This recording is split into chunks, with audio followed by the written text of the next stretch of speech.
Hello everyone, James here from JVC Paints. Welcome back to the channel. Today I have another completed World War II 28mm Army project for you guys. This is the Warsaw Uprising 1944 Polish Home Army. Almost all of the figures in this army here are from infamous JT, with the exception of the Hetzer, which is there in the back, which is from Rubicon. I've shown all the figures before, but I've tarted up the bases here for this sort of final reveal. So later I'm going to go back and show you, talk about a little bit about the bases, how I did them, etc., etc. But first, what I'd like to do is I'd like to talk about the vehicles, as they're the latest and last edition of this army. So I'm going to put some timestamps below so you can jump around at your convenience. If you want to check other parts, a couple times, or if you want to skip over stuff, go feel free. So, all right, guys, let's take a look at the vehicles. Here we have the Kubus. It's a resin model from infamous JT. When I got it, the upper hatch, which I will just turn the model real quickly here to show you, as you can see there, right here, the upper hatch. The upper hatch had already been glued into position, and none of the other pieces were included in the kit. Building it up, I got it in my spares box. And I got out some tow hooks here from an old truck kit, and I got these spacing bars, distance bars, backup bars, whatever those things are called. If you know, put that in the comments below. I don't know what it is, what they're called, I should say. Basically, I followed the pictures online, the infamous JT ones, and actual photos of the Kubus, and a couple of 1:1 scale replicas that they use for reenactments. So I put an undetermined weapon. I didn't know what it was at the time, but since then I've found out that I think it's a flamethrower. I wasn't sure if it was an MMG, an LMG, or what it was, a decoy. So I kind of, just followed what I saw online. I just figured, okay, this should be good. The actual Kubus was a one-off, made at the beginning of the uprising, and it was made out of a Chevy 157 truck. There was no blueprint for it, and it was just kind of made up as they went along, The original survived the war somehow, and is now a museum in Poland, which is pretty cool. About the painting here, following the reference that I had, I decided to mask up the Kubus after I had sprayed it Tamiya German Gray XF63. I let that dry thoroughly, and then using some 10mm wide masking tape, so like 3/8 of an inch, I guess, width, I drew out some weird shapes with a mechanical pencil and then cut them out with an X-Acto and then slapped them on there. I didn't follow any pattern exactly, but I tried to give it the same feel as what I saw in the reference. So it took a couple of good hours to get it all done and clean up the little bits and tapes and all that stuff. When I had some time later, I sprayed it in XF53 neutral gray color from Tamiya on a pretty wide mist from about 6 to 7 inches away. I was worried the paint pooling up along the edges of the tape would then leave like a crusty finish. Well, that didn't happen, but in some places where I lifted the tape, it took the primer and the base coat and left some really naked resin spots on the vehicle. So using a brush, I primed the spots and bits around it black, and then let that dry overnight, and then went back using the German Gray with a brush. Now, Tamiya paint with a brush is a total rookie mistake.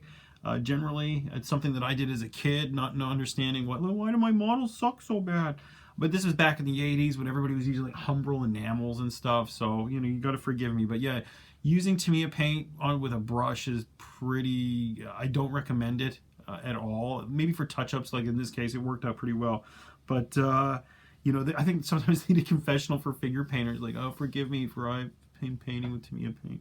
Anyway, when that all finished up or whatever, I gave the whole thing, I left it overnight, and I gave the whole thing a sort of thinned out wash of black paint and a bit of Agrax earth shade sort of mixed together. When the shading was done, I used the Tamiya weathering powder gray over it, and especially went for the seams and edges, as you can see here, or where I guess these would be the welding lines and things like that. And then I went over and did like the little black bits. There wasn't much. I mean, just the tires here, the weapon. That was basically it. And then, I detailed the sort of space bars up there too as well. And then I wrote Kubus on the side, as you can see. And I also found this division marking on another kit. So I thought, okay, that's kind of cool. It just adds a little bit to it. So I put that on there as well. And then I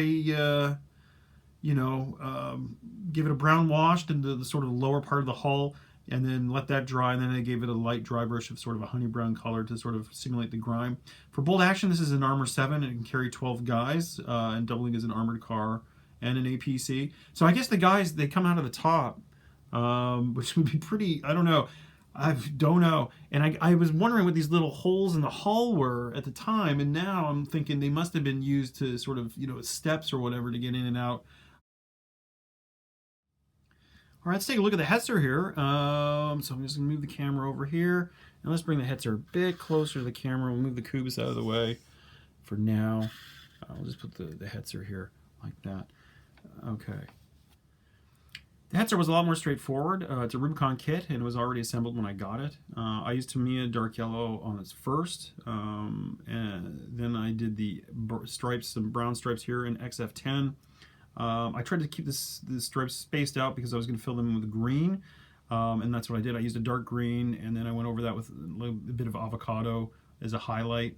And this was using craft paints, not Tamiya paints or GW paints or anything like that. And when I did that, after I did that, I watered it all down, some of that Agrex Earthshade and some brown, and sort of mixed it up. And then what happened was we had the colors here, the brown striping kind of bled out. But it looks kind of funky. I kind of like it. It looks kind of neat. When the wash was all dry, I used Tamiya weathering powder on it. Instead of the gray, of course, I used the yellow on the yellow and the green on the green. Then I went out and picked out the details the best I could. So let's just turn this around so you can see some of them. So on this side here, we've got the we got the shovel, we got the pry bar, we got the jack, we got the periscope here, and then you can see like we've got the extra tracks on the back here. We get a bit of a vent, the MG, and things like that. I'll turn it so you can see everything around here. Okay, I even did the inside of the whole hatch there as well. So I did the smallest amount of weathering on this that I could possibly do, and I did the same thing with the Kubus as well. I didn't go too crazy with the rust.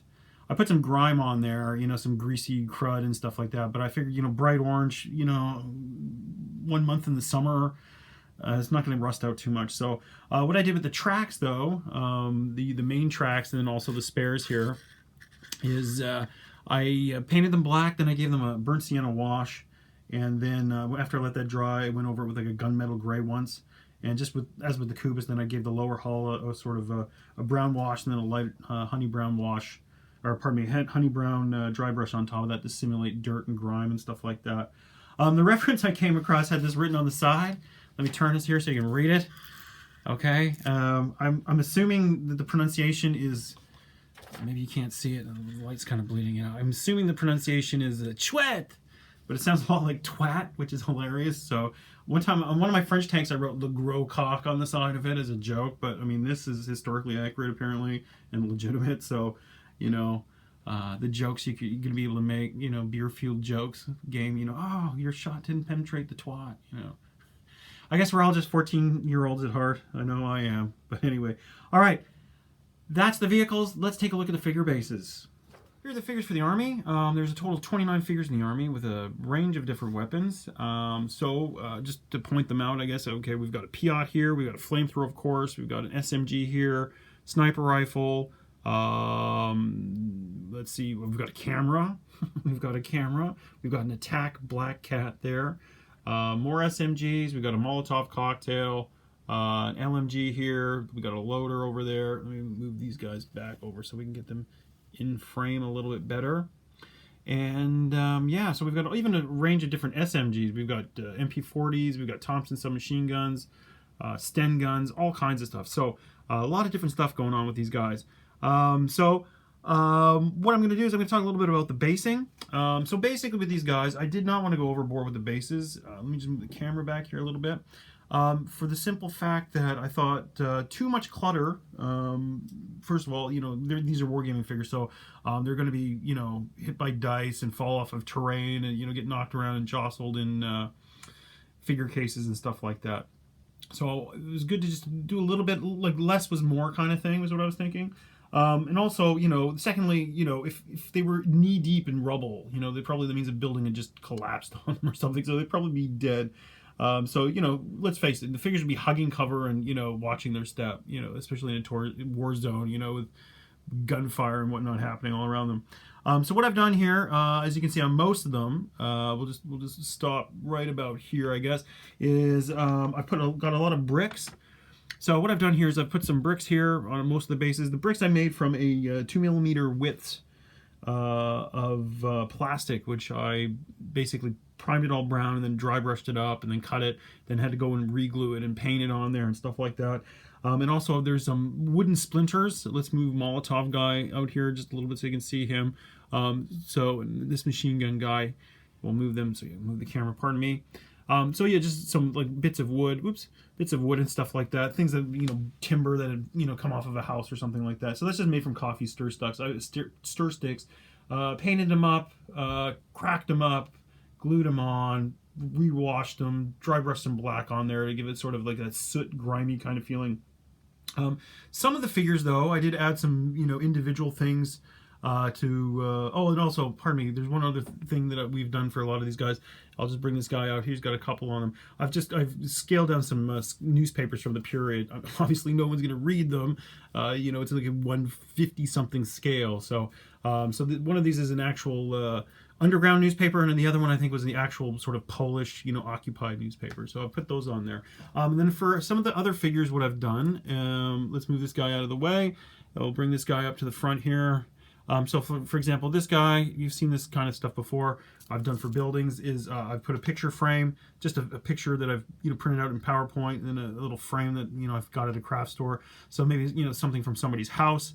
We'll move him out of the way. The little kid here, I've got him. He's guarding like maybe a 50-kilogram bag of potatoes or flour, something like that. I've put him with the sniper. I don't know if my mate's going to do that or not. Have no idea. What other things do we have? A couple gas cans, things like that.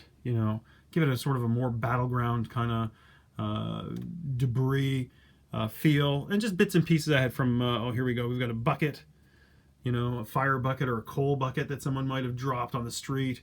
Oh, here's a cool one with Carol Bernenko, the Charlie Brown figure.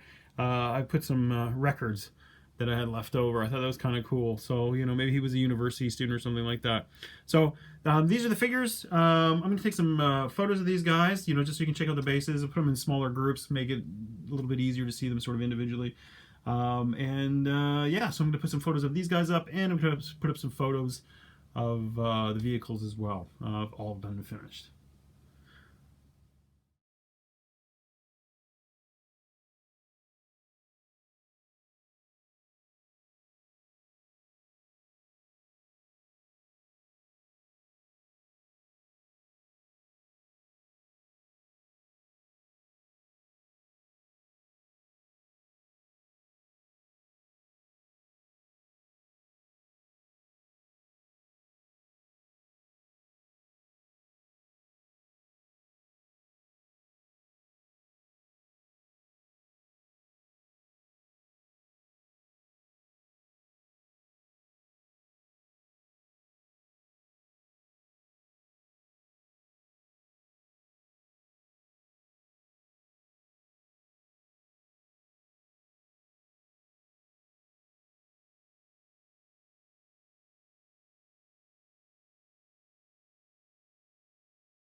Now that the polls are out of the way for me, I've got the group build video and an early 1940 German army built around the 88 video coming up. I don't know which order that'll be in, but they're on their way.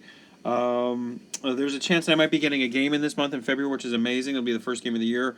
It's right in the Genesis phase right now. Could be Hail Caesar First Edition, or it might be Bold Action, maybe at 500 points plus BP Tank. If we're strapped for time. I'm assuming it's going to be Bold Action, as I'm pretty sure Geo, my mate, both of us are on the low end of familiarity of actually playing Hail Caesar. Either way, it'll be fun to get some figures out on the table and throw some dice around. I've got more World War I commission stuff to do, and I'm chiseling away at some Edema Carthaginians. And doing some few other peripheral projects here and there. I've got some Gauls on the go. What else is on that table? Gauls, Chaos Halflings, Napoleonics too. In March, I'll be out and about somewhere in the Eastern Hemisphere to recharge my batteries. I haven't been on vacation for a dog's age, and hopefully have some sort of religious epiphany as to what the hell I'm supposed to be fucking doing, as I'm creeping to the end of my 5th decade on planet Earth this time around. Who knows? Maybe the mothership will actually pick me up this time. Highly doubtful, but it's entirely possible. $20 laptop is a champ. It's still alive for now. And I think of dipping my toes into some 3D printing at some point. But that seems to be less and less of a priority now moving forward for me hobby-wise. So that's it for me this time, gang. Please leave a comment and a like if you can. Take it easy and keep those brushes moving. Thank you very much. Looking forward to see you guys all in the next one. Bye-bye.